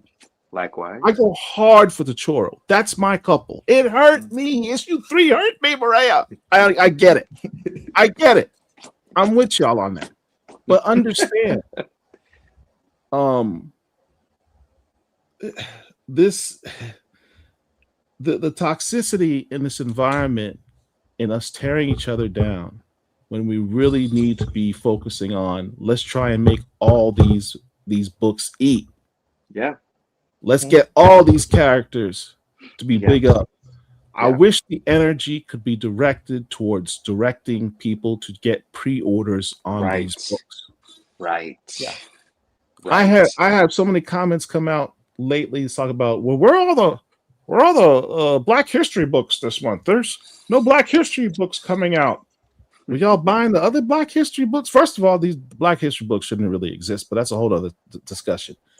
But I wasn't buying them, so don't be surprised they don't come out with Black History books. That's You it. know, That's direct your energy more positively. Try to think beyond your nose and look at the big picture. I think I've said this before. My focus is really wanting to have consistent ongoings for Black Panther and Storm. Why is that? Because if they can't do it, no one is going to do it from the Black community. And I'm here to tell you that. I don't want to hurt anybody's feelings. I know we love Vixen. I know we love these other Black characters. But if Black Panther and Storm, the two premier Black superheroes ever, cannot hold down a solo title, they are not going to pay attention to anyone else.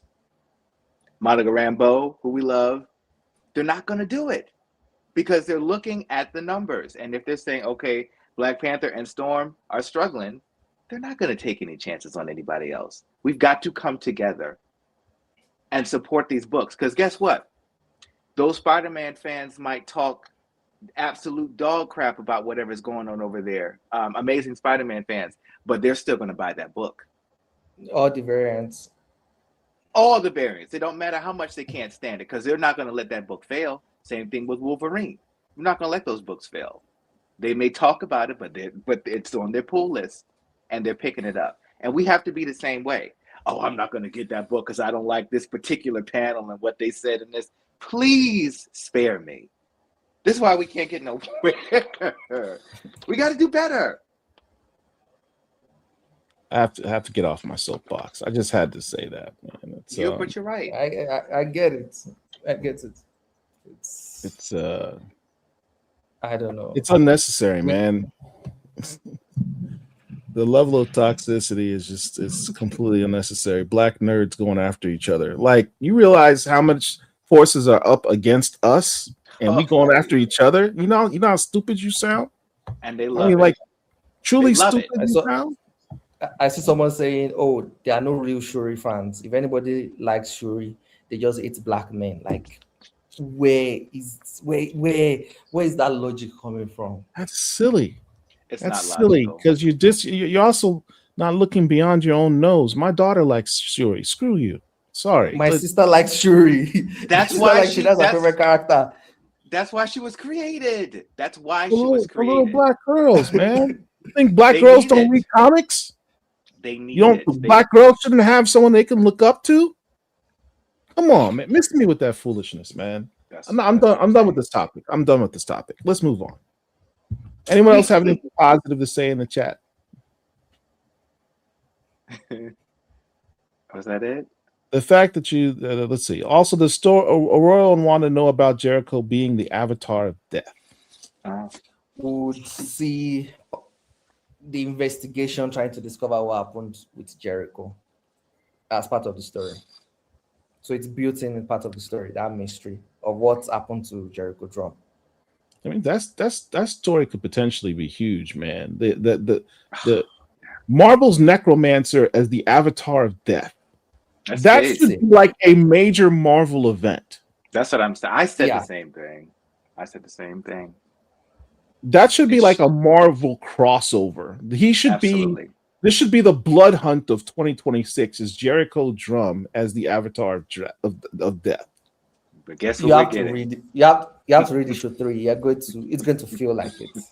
Oh man, I'm looking forward to it. Me too. I'm looking forward to it because I love Dr. Voodoo, and I'm really excited about him being almost reintroduced in a way. It is. It's a reintroduction of his character, and so criminally underused. But absolutely, there again, we got to support. Got anything else, Dr. Wizard? I think he says that's it. Cool. All right. Yay. Thank you all. Thank you, Murea. Thank you, Antoine. Another dope episode of Stormwatch. Please, again, support Black characters. If you're saying, hey, I want more of this, I want to see more of this character, you got to pre-order these books. You got to put them on your pull list. Those are the numbers that count. It's great to show up on Wednesday, New Comic Book Day, and walk into your store and go to the counter and buy some books off the shelf and then post it up on, social media and say, hey, look what I got. But that you did absolutely nothing for sales. You did nothing to put your vote in for that character to continue to be on the shelves. Right. So do the right thing. Until next time, everyone, Black Comic Lords, we got you. Good night. Thank you, everyone.